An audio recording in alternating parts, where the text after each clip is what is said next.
আর এত গাত্রদাহ কিসের?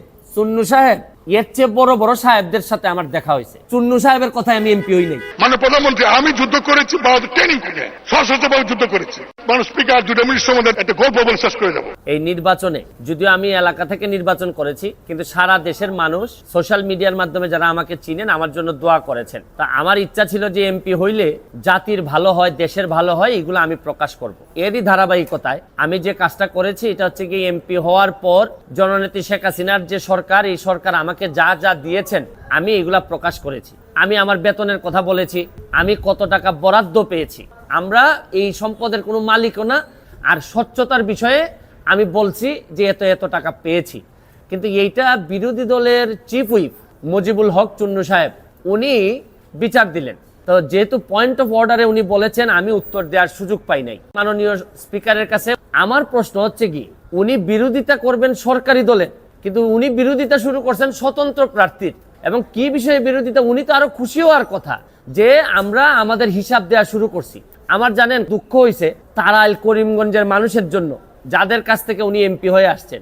মাননীয় প্রধানমন্ত্রী জননেত্রী শেখ হাসিনা আমাদের সবাইকে শাড়ি দিয়েছেন এলাকায় বন্টন করার জন্য। এই শাড়ি কি আমি প্রধানমন্ত্রীর উপহার কি আমি বলবো না?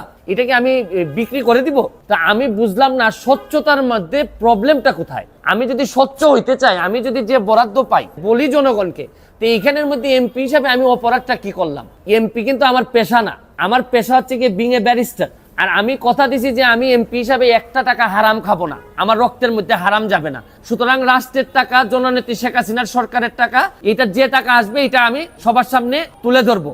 আমার কেন জানি মনে হইতেছে যে মুজিবুল হক চুন্নু সাহেবের হয়তো আমি বলে দেয়াতে সমস্যা হচ্ছে, এটা থেকেই উনি সবকিছু নির্বাহ করেন কিনা আমার জানা নাই। কারণ উনার আলাদা কোনো পেশা থাকলে এটা নিয়ে উনি কোনো চিন্তা করতেন না। উনি একটা বুদ্ধি করে কাজ করছেন, বাকি সব এমপিরা উনার দলে বানার চেষ্টা করছেন যে 349 জন এমপির নাকি বদনাম হচ্ছে। আরে কি আশ্চর্য কারবার! একটা মানুষ এমপি হওয়ার পর তার বরাদ্দ সে বলবে না?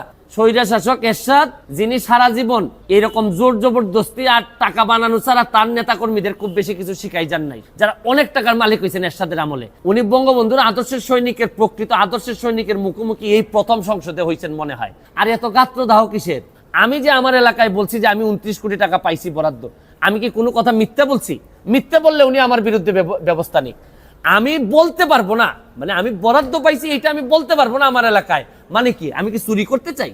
আমারে 25 কোটি টাকা দেওয়া হয়েছে রাস্তা বানানোর জন্য, এটা আমার বরাদ্দ।